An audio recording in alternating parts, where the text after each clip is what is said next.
Welcome class 8 in today's class. Students, from today we are going to start our new chapter Natural Resource, Natural Vegetation and Wildlife. हम पढ़ेंगे natural resources हम पढ़ रहे थे और इस चैप्टर में हम पढ़ेंगे नेचुरल वेजिटेशन और वाइल्ड लाइफ के बारे में.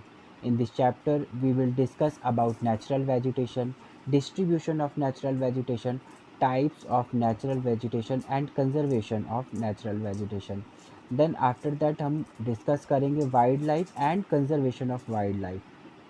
सो let's start the chapter. Dear students, before we start the chapter some key terms are given here. हम लोग इन की टर्म्स को पहले डिस्कस कर लेते हैं because they will help us to understand the whole chapter.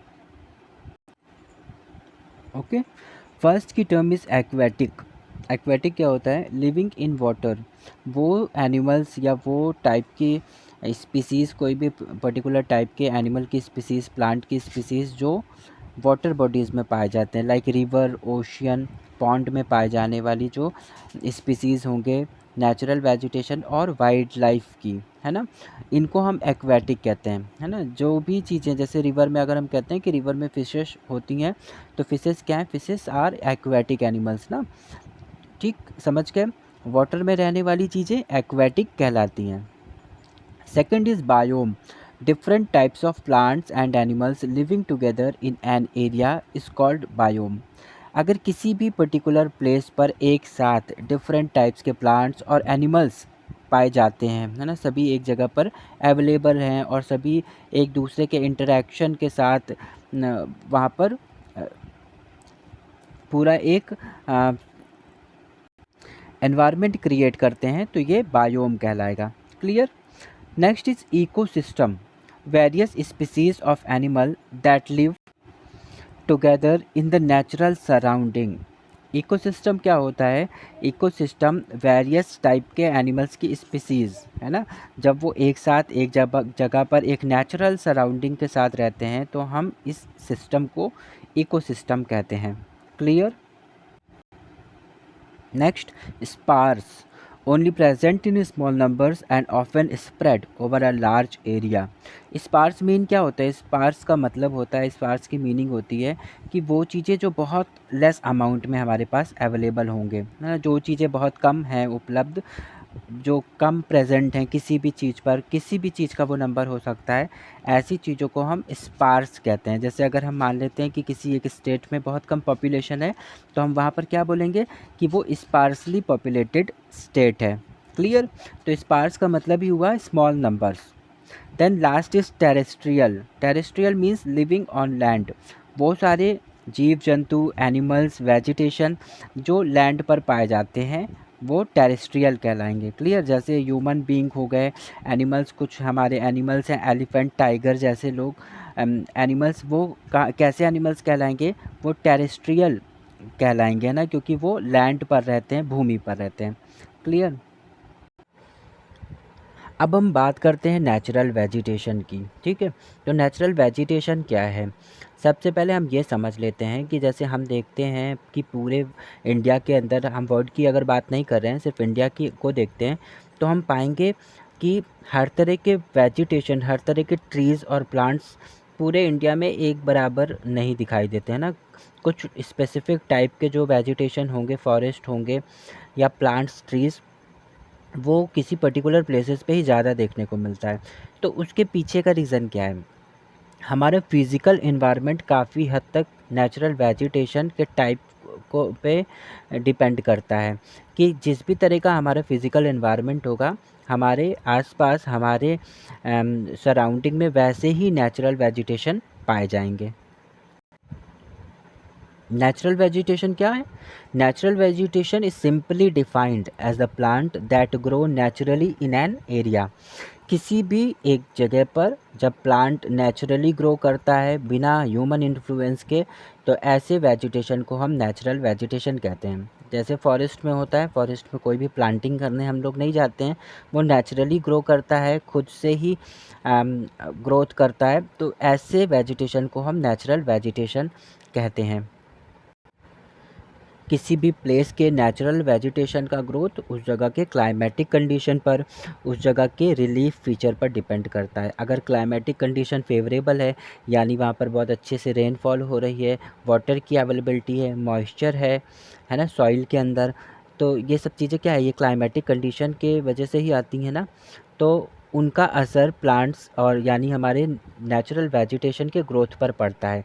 जैसा भी जिस जगह पर रिलीफ फीचर होगा, यानी अगर माउंटेन एरिया की हम बात कर लेते हैं, रिलीफ फीचर्स का एक टाइप ही है ना माउंटेनियस एरिया, तो वहाँ पर हम बहुत ज़्यादा अच्छा फर्टाइल सॉइल नहीं मिलेगा हमको, और बहुत डीप रूटेड हमारे नहीं जा पाएंगे प्लांट्स के रूट्स, है ना, बहुत अंदर तक नहीं जा पाएंगे, क्योंकि वो वहाँ पर जो सॉइल होती है वो बहुत ज़्यादा इतनी अमाउंट में नहीं अवेलेबल होती है। ठीक, तो किसी भी जगह पर जो भी नेचुरल वेजिटेशन का ग्रोथ है या उसकी अवेलेबिलिटी है, वो उस जगह के क्लाइमेट और रिलीफ फीचर पर डिपेंड करता है।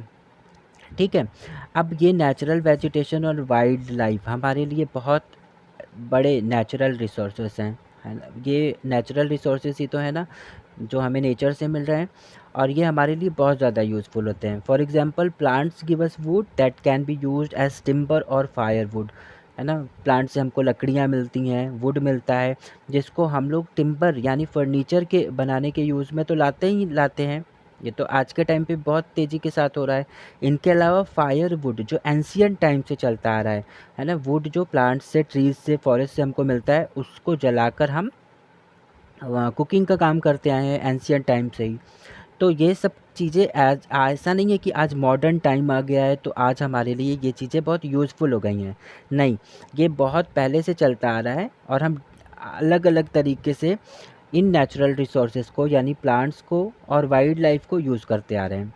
ठीक है, और कौन कौन से यूजेस हैं हमारे लिए प्लांट्स के, like they produce oxygen which is important for living, है ना। ये तो हम लोगों को सबको पता है कि प्लांट्स गिव अस ऑक्सीजन, प्लांट से हमको ऑक्सीजन मिलता है, और इसी ऑक्सीजन को हम इनहेल करते हैं, और ह्यूमन सर्वाइवल के लिए या फिर किसी भी तरह के जीव जंतु के लिए अगर वो लाइफ पॉसिबल है तो वो सिर्फ इसलिए क्योंकि जब ऑक्सीजन प्रेजेंट होगा, है ना। अर्थ पर भी हम इसीलिए लाइफ यहाँ पर प्रेजेंट है, जीवन यहाँ पर है, क्योंकि यह केवल यहीं पर ऑक्सीजन अवेलेबल है।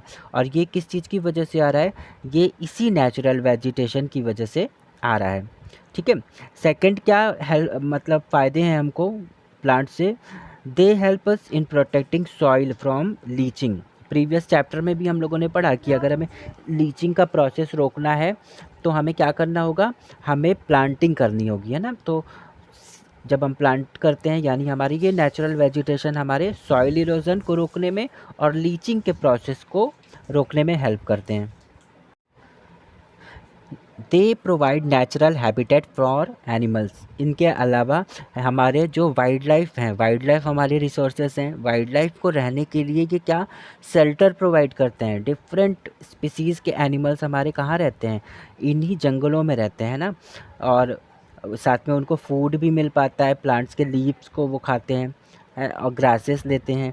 तो इस तरह से प्लांट्स हमारे एनिमल्स के को हैबिटेट्स भी देता है, और इसके अलावा उनको एक कंडीशन देता है, एक फेवरेबल कंडीशन देता है उनके सरवाइव करने के लिए।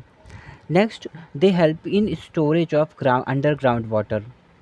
हमने डिस्कस किया था प्रीवियस वीडियो में भी कि जब रेनफॉल होती है, तो रेनफॉल जब हैवी रेनफॉल होती है तो वो बह कर ड्रेन आउट होकर ओशियंस में, रिवर्स में, या कहीं इस तरह से बह के चली जाती है, जिससे जिस जगह पर रेनफॉल हो रही है उस जगह का पर वाटर की अवेलेबिलिटी, अंडरग्राउंड वाटर की अवेलेबिलिटी बहुत कम रह जाती है, क्योंकि वो सीपिंग नहीं हो पाती, सोख नहीं पाता, अब्जॉर्ब नहीं कर पाता है रेन वाटर को वहाँ का सॉइल। लेकिन जिन जगहों पर ज़्यादा प्लांटेशन की गई हुई होती है, पेड़ पौधे होते हैं, फॉरेस्ट होते हैं, वहाँ पर ये रेनफॉल का जो हो रही है वाटर जो सरफेस पर अर्थ के गिर रही है उसको अब्जॉर्ब करती है, जिससे एक अच्छे अमाउंट में हमारे अंडरग्राउंड वाटर अवेलेबल हो जाते हैं, स्टोरेज हो जाता है अंडरग्राउंड वाटर का हमारे अर्थ के सरफेस के नीचे। ठीक है। तो ये भी हेल्पफुल है हमारे लिए, जिससे हम लोग अंडरग्राउंड वाटर जिन भी तरीक़ों से निकालते हैं, वेल से या फिर हैंड पंप से, तो वो उन मीडियम्स के थ्रू हमारे लिए अवेलेबल भी हो जाता है। ठीक है। Next, we get large varieties of commercial products from the trees such as timber, rubber and resin. इनके अलावा ये तो बहुत बेसिक चीज़ें हो गई जो हमें फॉरेस्ट से मिलती हैं, वेजिटेशन से मिलती हैं। इनके अलावा हमारे पास बहुत सारे कमर्शियल प्रोडक्ट्स भी होते हैं जो हमें जंगलों से मिलते हैं, फॉरेस्ट से मिलते हैं।